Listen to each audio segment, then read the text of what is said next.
الحمد لله نحمده ونستعينه ونستغفره ونؤمن به ونتوكل عليه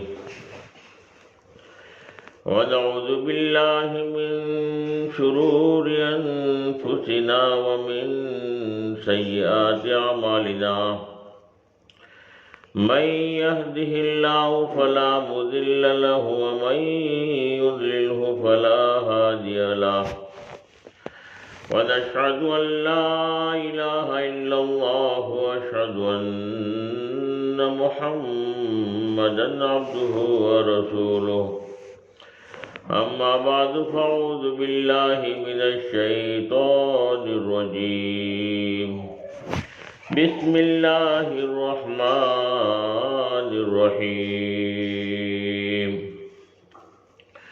كنتم خير أمة أخرجت للناس تأمرون بالمعروف وتنهون عن المنكر وتؤمنون بالله صدق اللہ العظیم۔ ایک مرتبہ آہستہ سے درود پاک پڑھ لیں۔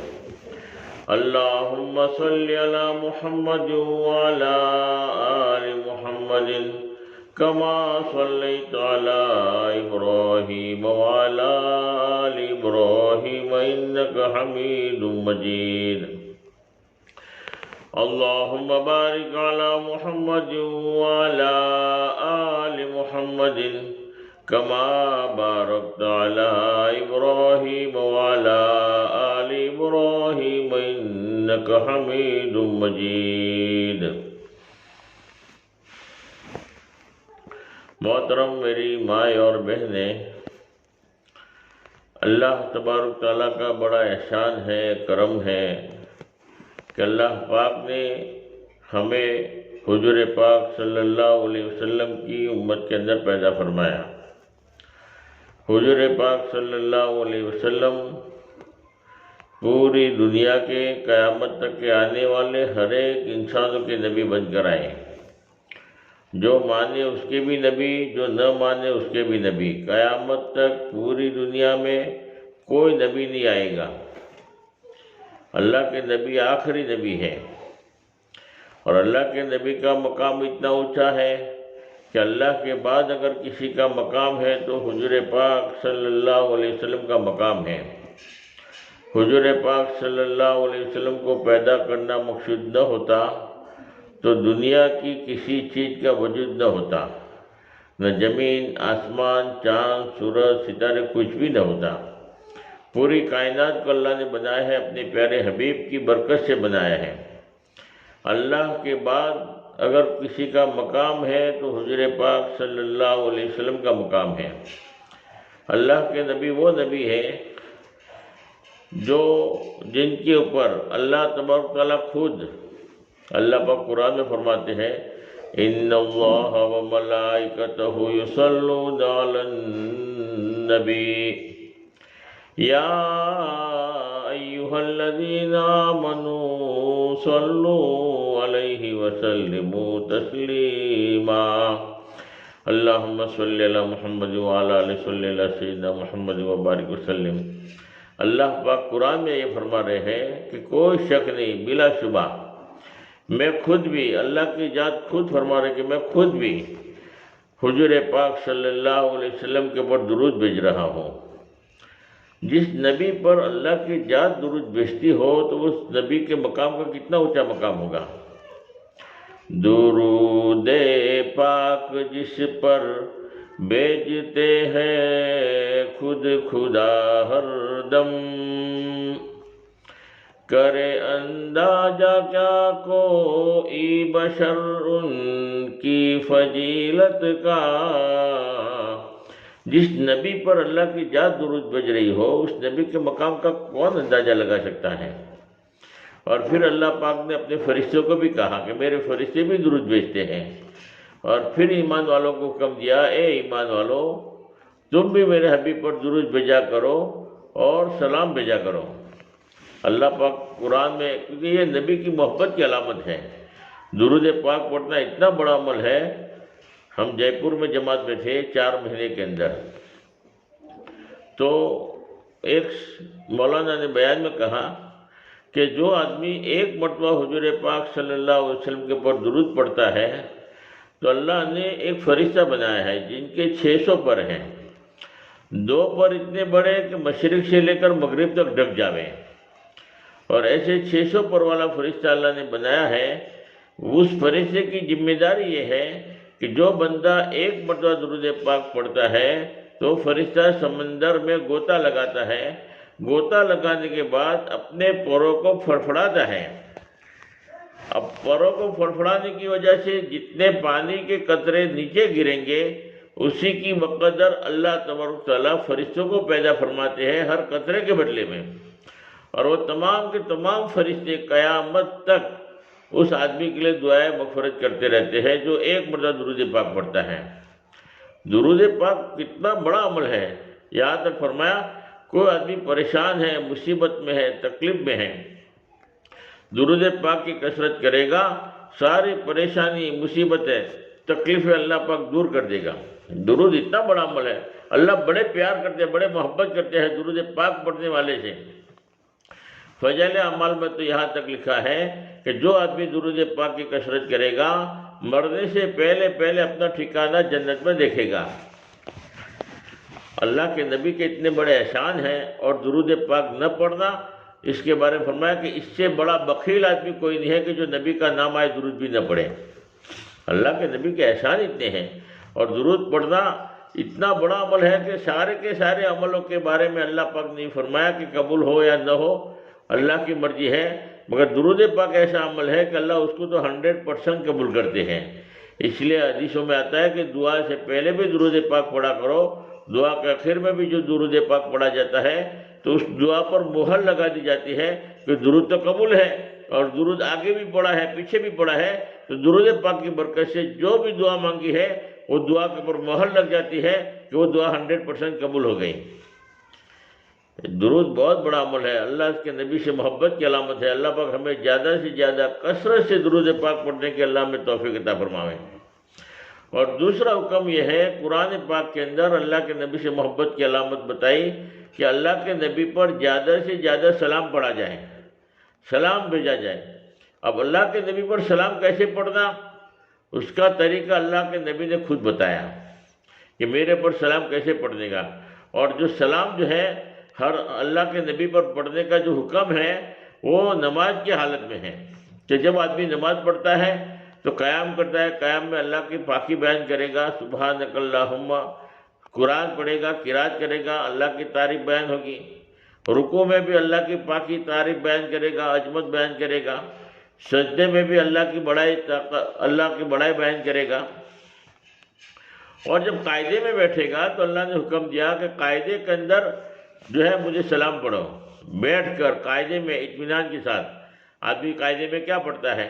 التحیات للہ والصلوات والطیبات، السلام علیک ایھا النبی ورحمۃ اللہ وبرکاتہ۔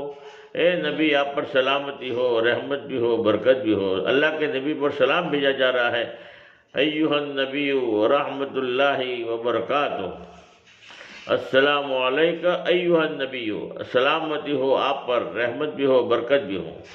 سلام کا پڑھنا ہر نماز میں واجب ہے۔ اگر کوئی آدمی سلام پڑھتا ہے نماز کی حالت میں تو سمجھو کہ نماز اس کی قبول ہے، اور نماز کی حالت میں اگر سلام نہیں پڑھتا تو سمجھو کہ اس کی نماز ہے ہی نہیں، اس کی نماز مردود ہے، اس کے منہ پر مار دی جائے گی۔ ہر نماز میں اتحیات کا پڑھنا واجب ہے، یعنی گویا اللہ کے نبی پر سلام پڑھنا واجب ہے۔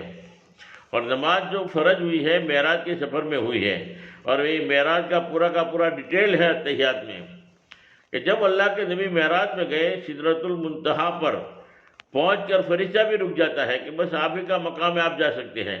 اللہ کے نبی اور آگے بڑھے اور آگے بڑھے، بالکل عرش کے پاس قریب پہنچ گئے۔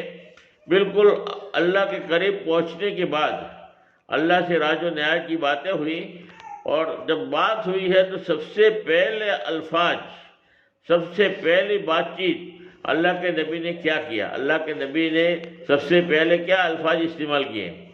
اللہ کے نبی نے یوں نہیں کہا کہ السلام علیکم، فرمایا کہ اللہ کو تو سلام کی کیا ضرورت ہے، اللہ پر خود ہی سلامتی بھیجنے والے ہیں۔ سلام ایک دعا ہے۔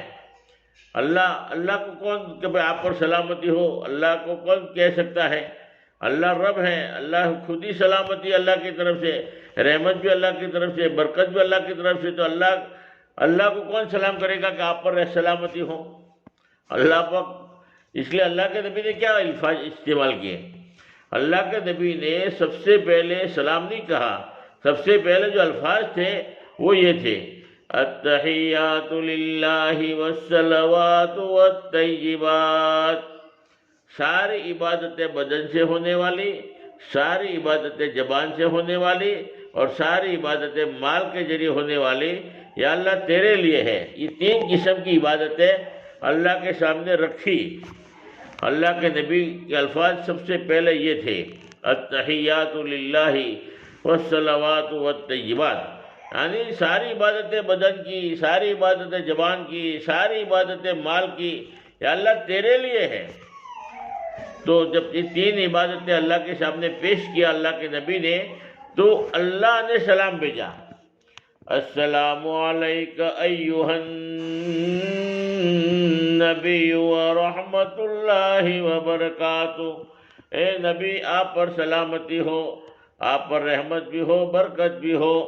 اللہ نے تین دعائیں دیا، سلامتی کی دعا دی، رحمت کی دعا دی، برکت کی دعا دی۔ اللہ کے سامنے تین عبادتیں رکھی تو اللہ نے تین دعائیں دیا۔ اس وقت اللہ کے نبی نے امت کو یاد کیا تھا، یا اللہ میری امت کا کیا، میرے پر سلامتی، رحمت بھی، برکت بھی میرے اوپر ہے، مگر میری امت کے کیا ہوگا، میری امت کے بارے میں کیا؟ اللہ کے نبی نے فرمایا، السلام علینا وعلی عباد اللہ الصالحین، سلامتی ہو میرے نیک صالحین بندوں پر بھی۔ پھر سارے کے سارے فرشتے جو نیچے کھڑے تھے انہوں نے گواہی دی، اشہد ان لا الہ الا اللہ واشہد ان محمدا عبدہ ورسولہ۔ یعنی یہ اتحیات کو ہر نماز میں واجب کر دیا۔ یہ پوری معراج کی ڈیٹیل ہے، پورے معراج کا یہ واقعہ ہے۔ ہر نماز میں، کیونکہ نماز واجب ہوئی، نماز جو فرض ہوئی ہے معراج کے سفر میں ہوئی ہے، اللہ نے انعام کے طور پر، بخشش کے طور پر نماز کا تحفہ دیا تھا۔ تو اس نماز کے اندر جو آدمی زیادہ نماز پڑھے گا وہ زیادہ اللہ کے نبی کو سلام پڑھنے والا ہے، کہ نماز میں سلام ہے ہی، اور سلام پڑھنا بھی واجب ہے۔ اس لیے نماز، سلام کا طریقہ یہی ہے کہ ہر آدمی نماز کا اہتمام کرے، زیادہ سے زیادہ نماز کا اہتمام کرے، تاکہ زیادہ سے زیادہ اللہ کے نبی پر سلام پڑھ سکے۔ اور سلام پڑھنے کا طریقہ نماز کے اندر ہے۔ اللہ پاک ہمیں سمجھ عطا فرماوے اور صحیح عمل کرنے کی توفیق عطا فرماوے۔ اس لیے اللہ کے نبی نے فرمایا، میری آنکھوں کی ٹھنڈک نماز ہے۔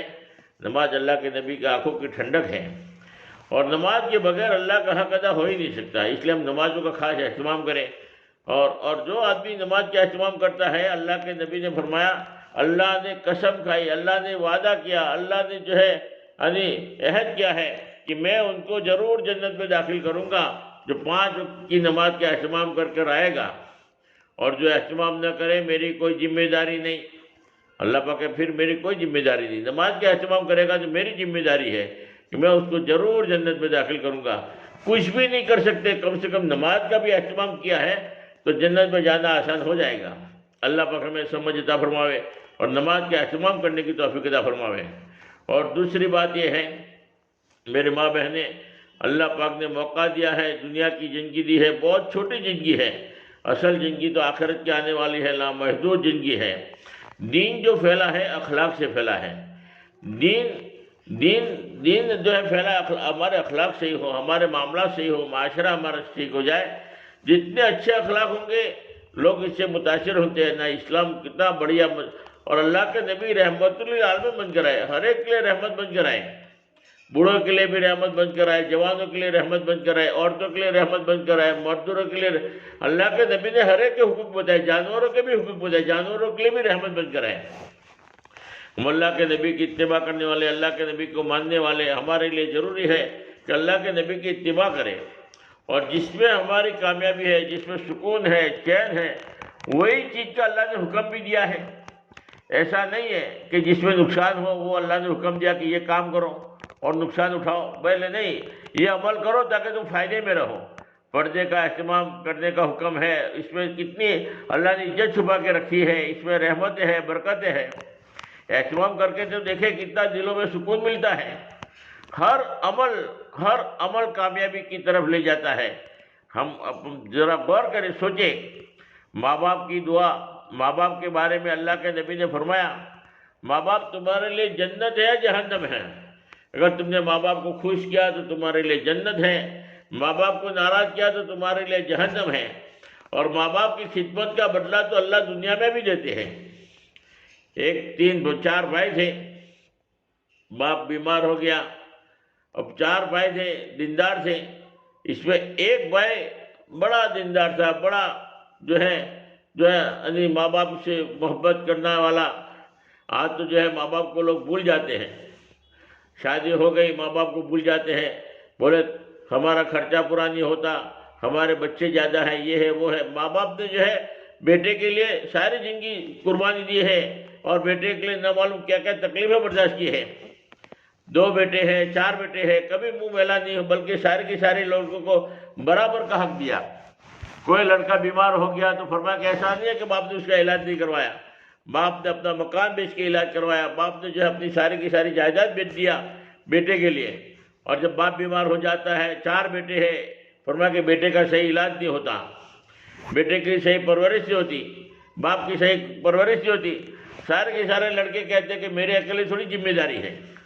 ماں باپ کا سنمان کرو، ماں باپ کی قدر کرو، ماں باپ کی خدمت کرو گے، ماں باپ کا بدلہ تو اللہ پاک دنیا میں دیتے ہیں۔ فضائل اعمال میں ایک قصہ لکھا ہے کہ ایک لڑکے نے کہا اپنے بھائیوں سے کہ دیکھو باپ بیمار ہے، باپ خدمت کا محتاج ہے، ہم 4 بھائی ہیں، اور میں ایک فارمولہ لے کر آیا ہوں کہ باپ کی خدمت اس نیت سے کرو کہ وراثت میں سے کچھ بھی نہیں لیں گے۔ باپ کا جو ورثہ ہے اس میں 4 حصے پڑیں گے، 4 لڑکے ہیں، تو کہا کہ نہیں، مجھے خدمت کا موقع دے دو، میں ماں باپ کی خدمت کروں گا، اور باپ کی وراثت میں سے میں کچھ بھی نہیں لوں گا، اور اگر تمہیں کرنا ہے تو تم کرو، وراثت میں سے کچھ بھی نہیں ملے گا۔ اگر وراثت میں سے مال لینا ہے تو خدمت کا موقع مجھے دے دو۔ بھائی تیار، تینوں بھائیوں نے جو مال کی محبت تھی، تینوں بھائیوں نے کہا ٹھیک ہے، تم ماں باپ کی خدمت کر۔ وہ لڑکے نے ماں باپ کی بہت خدمت کیا۔ اب باپ کے دل سے دعا نکلی، اللہ پاک تیرا بیڑا پار کرے۔ جب ماں باپ کی آدمی خدمت کرتا ہے کہ ماں باپ کی دعا قبول ہوتی ہے، ان کے دل سے دعائیں نکلتی ہے، آدمی خدمت تو کرے، اور جو دعا ماں باپ کے دلوں سے نکلتی ہے بیٹے کے حق میں وہ 100% قبول ہوتی ہے۔ جب باپ کا انتقال ہو گیا، وراثت میں سے اس نے کچھ بھی نہیں لیا، تینوں بھائیوں نے مال لے لیا، وہ آدمی تکلیف میں ہے، پریشانی میں ہے، ماں باپ کی خدمت کرنے کی وجہ سے کما بھی نہیں سکا، اور وراثت میں سے بھی کچھ نہیں لیا، اس لیے ظاہری اعتبار سے تو تکلیف میں ہے، مصیبت میں ہے، مگر اللہ رب العالمین جو ہے، اللہ کے بعد دیر نہیں ہے۔ اللہ رب العالمین ماں باپ کی خدمت کا بدلہ تو دنیا میں بھی دیتے ہیں، آخرت میں بھی دیتے ہیں۔ تو فضائل اعمال میں لکھا ہے کہ اس آدمی کو رات کو خواب آیا، خواب میں یوں کہہ رہا ہے کہ فلاں درخت کے نیچے 100 اشرفیاں ہیں، جا کے لے کے آ جاؤ۔ اس آدمی نے خواب میں ہی کہہ دیا کہ اس میں برکت ہے، تو کہا نہیں، اس میں برکت نہیں ہے، امتحان ہو رہا ہے، برکت نہیں ہے تو ہمیں نہیں چاہیے۔ دوسرے دن پھر خواب آیا، فلاں درخت کے نیچے 10 اشرفیاں ہیں، لے کے آ جاؤ۔ کہا کہ اس میں برکت ہے کہ نہیں، اس میں برکت نہیں ہے، تو وہ بھی لینے کے لیے نہیں گیا۔ تیسرے دن خواب آیا کہ فلاں درخت کے نیچے 1 اشرفی ہے، اس کو لے کے آ جاؤ، تو کہا کہ اس میں برکت ہے کہ ہاں اس میں برکت ہے۔ دیکھو برکت کس کو کہتے ہیں یہ بھی سمجھ میں آ جائے گی بات۔ 1 روپیہ ہے مگر اس میں برکت ہے۔ اب برکت کا معنی یہ ہے کہ اس سے ساری ضرورتیں پوری ہو جائے، سارے کام ہو جائے۔ آدمی کے پاس لاکھوں روپے ہو، ضرورت پوری نہیں ہو رہی ہے تو بے برکتی ہے۔ کتنے سارے پیسے ہونے کے باوجود بھی ضرورت پوری نہیں ہوئی۔ اور برکت اس کو کہتے ہیں کہ تھوڑے پیسے ہیں مگر ساری ضرورت پوری ہو گئی۔ ایک آدمی بیمار ہو گیا، 10 روپے کی دوائی میں ٹھیک ہو گیا، اور ایک آدمی بیمار ہوا، وہی بیماری ہے مگر اس کی بیماری بڑھ گئی، لاکھوں روپیہ خرچ کیا تب جا کے بیماری دور ہوئی، تو لاکھوں روپیہ خرچ ہو گیا، وہ لاکھوں روپیہ بچ گیا، اس کے نام برکت ہے 1 ہی روپیہ مگر برکت والا ہے۔ اب وہ 1 روپیہ اٹھا کر لے کر آ رہا ہے، راستے میں ارادہ کیا کہ لاؤ 1 روپے کی مچھلی لے کے جاؤ. جب مچھلی خریدا تو 1 روپے کی اس زمانے میں 2 مچھلی آئی.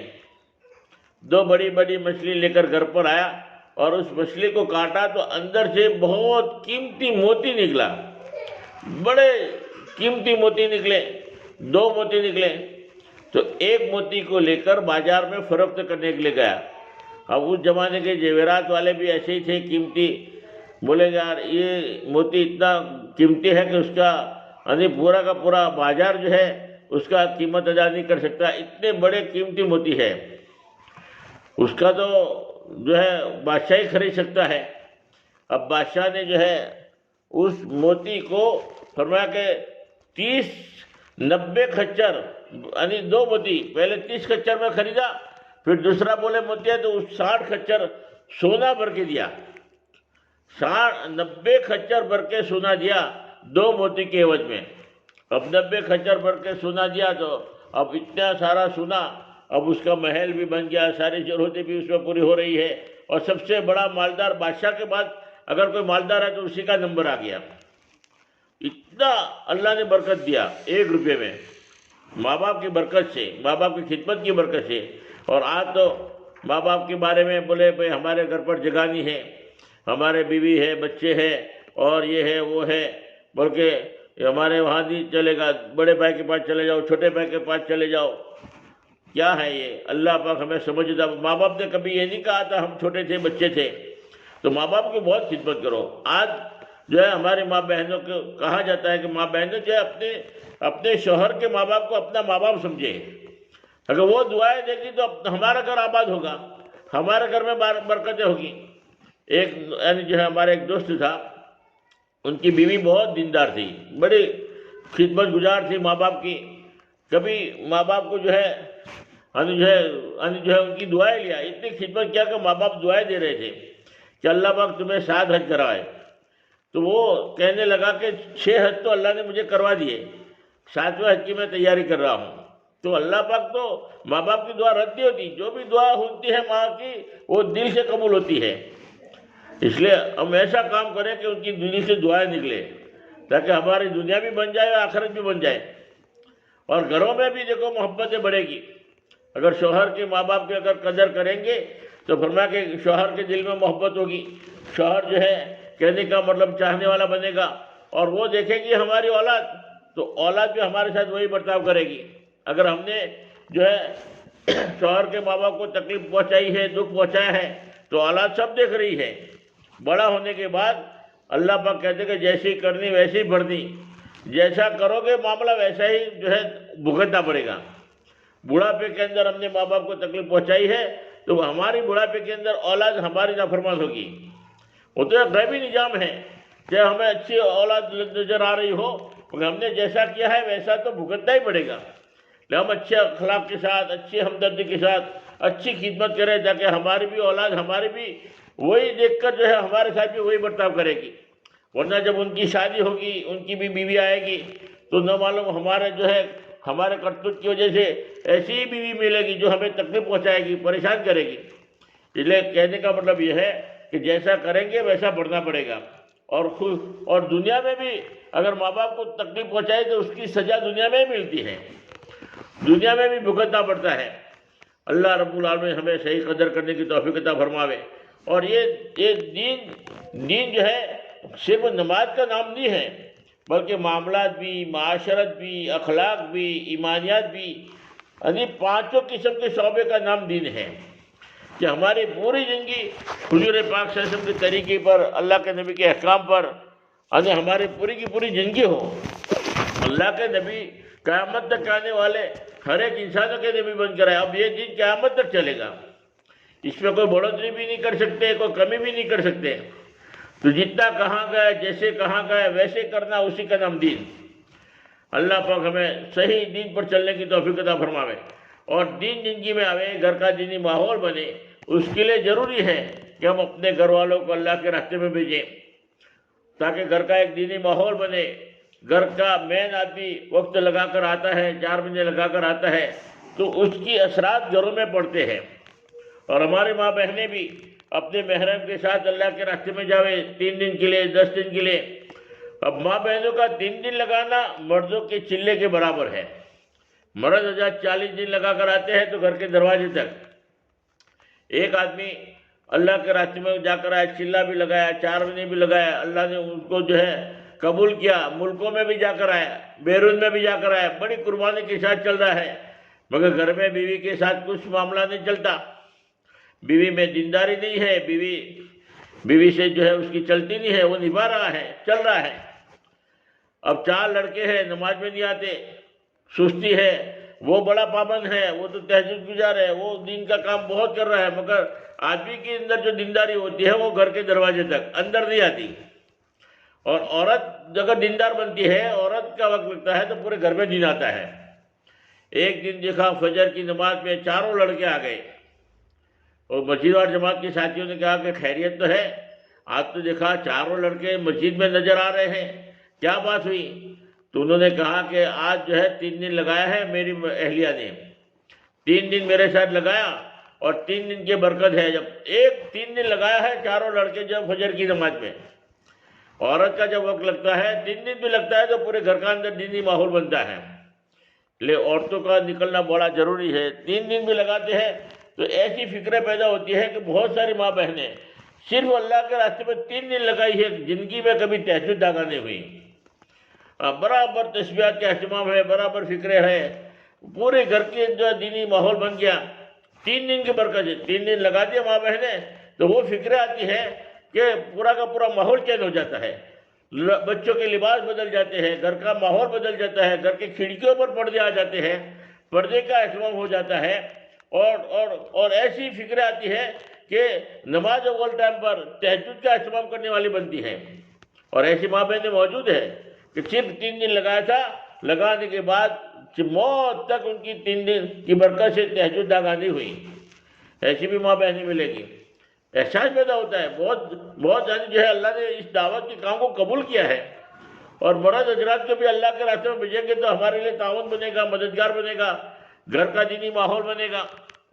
اس لیے ہمارے ماں بہن اس کا بہت خیال رکھیں, اللہ کے راستے میں نکلنے کی ترتیب بناویں, اور ایک دوسرا ماحول بنانے کے لیے ہر گھر میں فضائل اعمال کی تعلیم ہو. فضائل اعمال کی تعلیم گھر میں ہوگی تو حدیثوں کا نور دلوں میں اترتا ہے, اور بچے بھی بوڑھے بھی سب کے اندر جو وہ اثر کیے بغیر رہتا نہیں ہے. اہتمام کے ساتھ گھر کی تعلیم ہو, 6 صفاتوں کے مذاکرے کے ساتھ بچوں کو دیندار بنانے کی فکر کرے. اولاد دیندار ہوگی تو وہی بڑھاپے کے اندر ہمارا سہارا بنے گی, اور مرنے کے بعد بھی, قبر میں جانے کے بعد بھی راحت کا ذریعہ بنے گا. اگر اولاد کو دیندار بنایا ہے تو اولاد کو دیندار بنایا ہے, اور تو فرمایا کہ اولاد چھوٹی اولاد ہے. جب مدرسے میں ہم نے داخل کیا, مدرسے میں داخل کرنے کے بعد اس کو بسم اللہ الرحمن الرحیم استاد پڑھاتا ہے, اور وہ بچہ پڑھتا ہے بسم اللہ الرحمن الرحیم. یہاں بچے نے بسم اللہ پڑھا ہے, یہاں ماں باپ کے سارے گناہ معاف ہو رہے ہیں.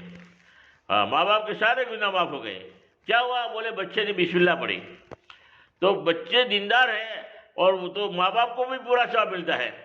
ایک حدیث میں آتا ہے کہ ایک اگر ماں باپ نے اپنے بچے کو حافظ قرآن بنا دیا, حافظ بنا دیا, تو اللہ رب العالمین ماں باپ کا ایسا اعزاز اکرام کریں گے, کل قیامت کے دن سورج کی روشنی بھی ایسا تاج پہنایا جائے گا گلے میں کہ جس کی وجہ سے سورج کی روشنی بھی ہلکی ہو جائے گی, وہ بھی پھیکی پڑ جائے. اتنا اعزاز و اکرام ماں باپ کا کریں گے. حافظ بنا ہے لڑکا, اور ماں باپ کا اعزاز و اکرام ہو رہا ہے, اور اس لڑکے کو حکم دیا جائے گا 10 ایسے لوگوں کو جنت میں لے جا جس کے بارے میں تو کہے گا اس کو بھی ہم جنت میں داخل کر لیں گے.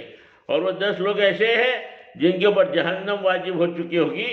ایسے 10 لوگوں کو اللہ پاک اس کو اختیار دیا جائے گا, وہ 10 لوگوں کو بچائے گا اور جنت میں لے جائے گا جو جہنم میں جانے والے ہوں گے. اپنے اولاد کے دیندار بناؤ تاکہ جہنم میں جانے سے اللہ پاک ہماری حفاظت کرے, ہمارے لیے نجات کا ذریعہ بنے. وہ حافظ بنے گا, محنت وہ کرے گا, اور اللہ پاک ہمیں جنت میں داخل کریں گے, ہمیں تاج پہنایا جائے گا. اور اولاد اگر دیندار بنائی ہے, اگر ہمارے انتقال کے بعد اگر ہمیں بخشے بھی نہیں, پھر بھی وہ جو بھی عمل کرے گا ثواب ملتا رہے گا. اور اولاد کو دیندار نہیں بنایا تو اولاد گناہ یہاں کرے گی، قبر میں ہمیں ڈنڈے کھانے پڑیں گے۔ بولے کیا ہوا؟ اولاد گناہ کرتی ہے، بلکہ تم بولے نمازی تھے، کچھ بھی تھے، تم نے گناہ نہیں کیا، مگر اولاد کو دیندار نہیں بنایا، اولاد گناہ کر رہی ہے اور ماں باپ کو قبر میں بھگتنا پڑتا ہے، ماں باپ کی قبر میں پٹائی ہو رہی ہے۔ اس لیے اپنے اولادوں کو دیندار بناؤ تاکہ ہماری قبر میں پٹائی نہ ہو، ہماری قبر بن جائے، آخرت بن جائے۔ اولاد نماز نہیں پڑھے گی تو ایسا نہیں کہ اولاد کو گناہ ہوگا، بلکہ ماں باپ ذمہ دار ہے، ماں باپ کو بھی گناہ ہوگا، ماں باپ کو بھی سزا بھگتنی پڑے گی۔ اپنے اولادوں کو دیندار بناؤ۔ کتنا رہنا ہے ہمیشہ کے لیے، تو آخرت کی زندگی ہے، دنیا 50-60 سال کی زندگی ہے، اچانک موت آ گئی، قبر میں چلے گئے، پھر سبحان اللہ کہنے کے بھی محتاج ہو جائیں گے، پھر پچھتائیں گے کہ اوہو اولاد کو دیندار بنایا ہوتا، عالم بنایا ہوتا، حافظ بنایا ہوتا تو قبر میں کتنی راحت ہو جاتی۔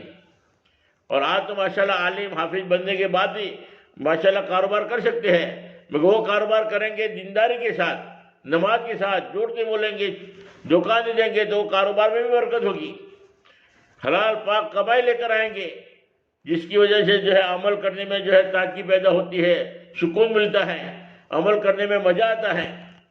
اس لیے اپنے اولادوں کو دیندار بناؤ، موقع ہے، گھڑی ہے، اولادوں کی صحیح تربیت کرو، اولاد دیندار ہوگی۔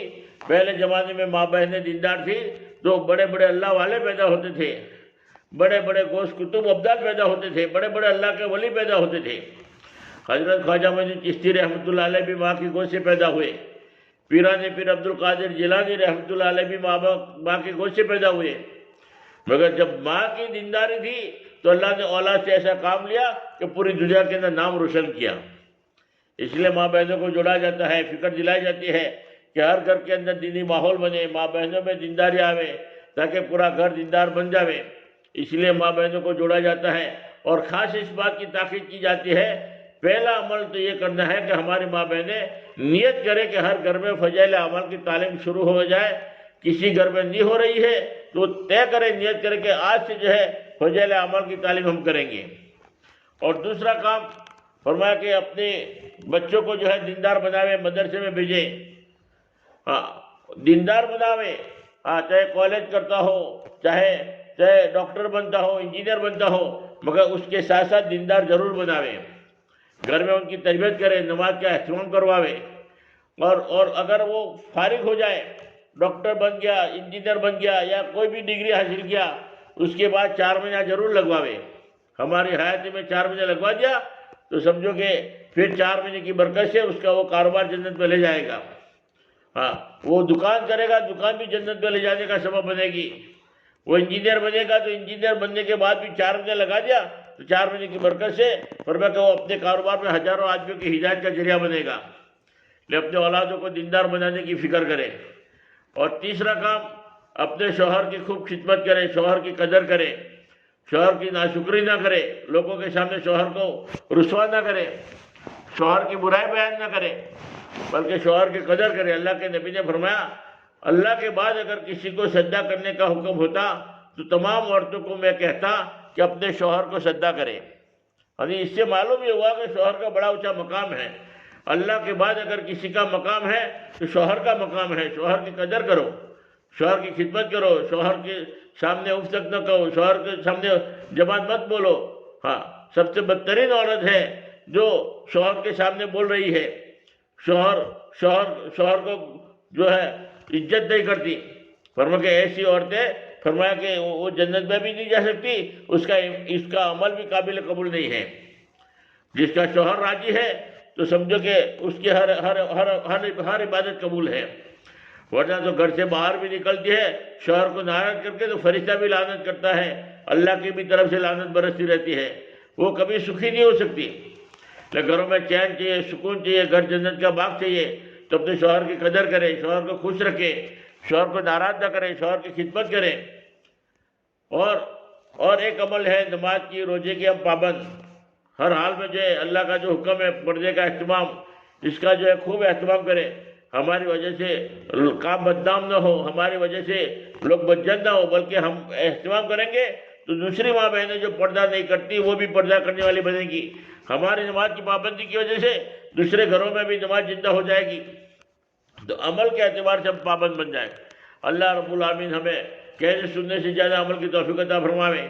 اور آخر میں جو ہے دعا کے بعد میں ہمارے ماں بہن جو 3 دن کے لیے تیار ہیں وہ بھی اپنے محرم کے ساتھ نام لکھیں، اور جو 3 دن لگے ہوئے ہیں 2-3 مرتبہ وہ 10 دن کے اعتبار سے اپنے محرم کے نام لکھیں۔ اور جو ماں بہنیں جو ہے اپنے لڑکوں کو چلنے کے لیے 4 مہینے کے لیے بھیجنا چاہتی ہے تو انشاءاللہ جماعتیں بھی 4 مہینے کی بھی جا رہی ہے 30 تاریخ کو، اور چلنے کی جماعتیں بھی جا رہی ہے، تو چلنے کے لیے 4 مہینے کے لیے جو اپنے گھر والوں کو بھیجنا چاہتی ہے وہ بھی نام لکھواوے۔ اللہ رب العالمین کہنے سننے زیادہ عمل کی توفیق عطا فرمائے۔ درود شریف پڑھ لے، اب دعا ہوئی۔ اللہم صلی علی سیدنا محمد وعلی آلہ صلی اللہ سیدنا محمد وبارک وسلم۔ یا اللہ تو ہمارے گناہوں کو معاف فرما، رحم کا کرم کا فیض کے تربیت کے معاملہ فرما۔ جتنی بھی ماں بہنیں یہاں آئی ہے، بیٹھی ہے، جڑی ہے، تمام ماں بہنوں کو حج بیت اللہ نصیب فرما۔ جو پریشان حالوں کی پریشانی کو دور فرما، جو بیمار ان کی شفائے کامل عاجل عطا فرما، جو بے روزگار ہیں ان کے لیے غیب سے روزی کا انتظام فرما۔ یا اللہ سہولت کا معاملہ فرما، عافیت کا معاملہ فرما۔ یا اللہ 100% گھروں میں دین زندہ فرما۔ یا اللہ 100% گھروں میں تعلیم زندہ فرما۔ 100% اللہ دین کا ماحول پیدا فرما، پردے کا اہتمام کرنے کی توفیق عطا فرما۔ حضور پاک صلی اللہ علیہ وسلم نے جتنی خیر کی لائن کی دعائیں مانگی ہے ان میں ہمارا بھرپور حصہ عطا فرما۔ جن شرور سے پناہ چاہیے ہے ان سب سے ہماری حفاظت فرما۔ ہمیں دعا مانگنا بھی نہیں آتا، جو مانگا وہ بھی عطا فرما، جو مانگنے سے رہ گیا اپنی شان عطا فرما۔ حضور پاک صلی اللہ علیہ وسلم نے جتنی خیر کی لائن کی دعائیں مانگی ان میں ہمارا بھرپور حصہ عطا فرما۔ جن شرور سے پناہ چاہیے سب سے ہماری حفاظت فرما۔ جزا اللہ علیہ محمد صلی اللہ علیہ وسلم۔ سبحان ربک رب العزت عما یصفون وسلام علی المرسلین والحمد للہ رب العالمین برحمتک یا ارحم الراحمین۔